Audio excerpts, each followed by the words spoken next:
8 సంవత్సరాల క్రితం సమస్య. రెవెన్యూ సమస్యలు 38, 50, 70 తర్వాత తల్లి కొడుకు ఆ కొడుకు నచ్చకపోతే ఈ కొడుక్కి పంపటం, లేకపోతే ఒక సెంట్ ఇటు వచ్చింది, లేకపోతే గజం అటు వచ్చింది, ఇలాంటి రకరకాల సమస్యలు ఉంటాయి. ఈ సమస్యలన్నిటిని కూడా చాలా జటిలం చేసేటువంటి పరిస్థితి గతంలో కనపడింది. ఈ సమస్యల పరిష్కారం కోసమే కదా ఒక రెవెన్యూ సదస్సులు పెట్టాలని. గత ప్రభుత్వము చేసిన సంక్లిష్టాలు వేరే, అవి అవినీతులు ఇవి మార్చుకుని దోచుకోవడాలు, నేను అవనటం లేదు.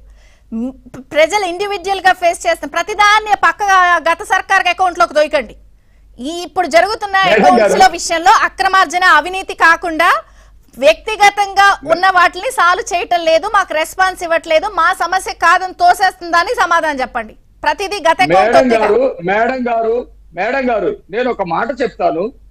నేను ఖచ్చితంగా గత ప్రభుత్వం జటిలం చేసిందనే మాట విషయంలో నేను వెనక్కెళ్ళను. అంతకు ముందు ఒక సమస్య ఉంది అనుకోండి, ఆ సమస్యని పరిష్కరించే దశగా కొంత దూరం పరిష్కరించింది అనుకోండి, ఇంకా మనకి ఈజీ అవుతుంది. ఇంకా జటిలం చేసిన కనుక బాధితుడు చెప్పిన దాని ప్రకారం ప్రభుత్వం లిటిగెంట్ గా ఉంది. ప్రభుత్వం ఎక్కడన్నా లిటిగెంట్ గా ఉండి వాళ్ళని సమస్యల్లోకి నెట్టేస్తారా? మీరు దాన్ని సాల్వ్ చేయడానికి ఎట్లా ప్రొసీడ్ అవుతారు చెప్పండి. మేము అదే కదా చెప్తున్నాము.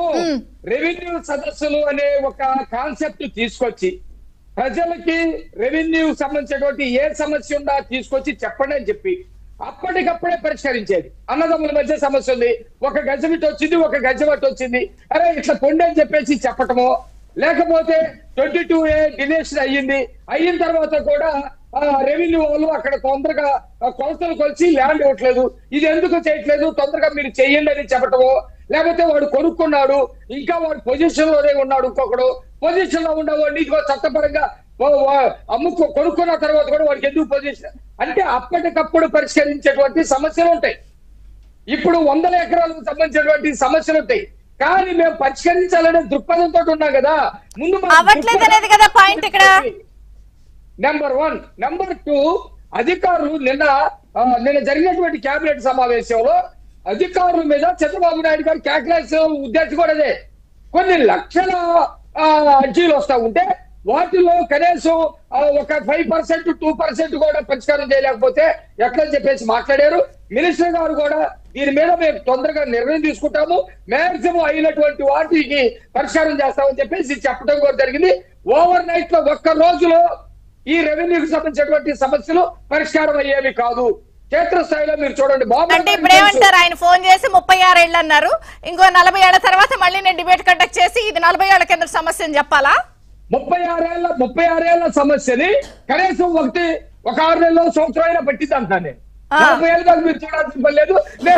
ఎవరు మెసేజ్ పెట్టారు నాకు ఆన్లైన్ లో. ఒక నిమిషం మేడం గారు, అన్ని సమస్యల్ని కలగాపులగంగా చెప్పేస్తున్నారు టీడీపీ వాళ్ళు. పొలాల కొనుగోలు తర్వాత ఆటోమేటిక్ గా పాస్బుక్ కొనుగోలుదారు పేరు నచ్చయ్యే విధంగా కొత్త విధానాన్ని తీసుకురావాలి కదా. ఇలా రకరకాల విధానాలు ఉన్నాయి.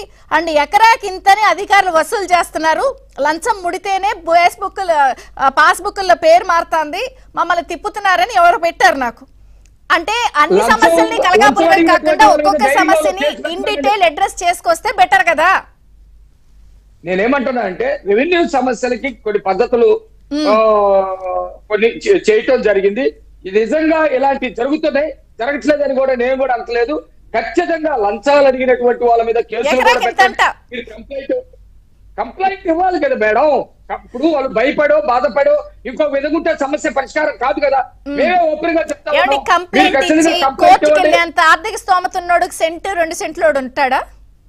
కోర్టు కాదు మేడం, అక్కడ ఉన్నటువంటి ఇప్పుడు రెవెన్యూలో విపరీతమైనటువంటి అవినీతి జరుగుతుంది. రెవెన్యూ అధికారులు అలసత్వం ఉంది, రెవెన్యూ అధికారులు చేయి చాపటం ఉంది.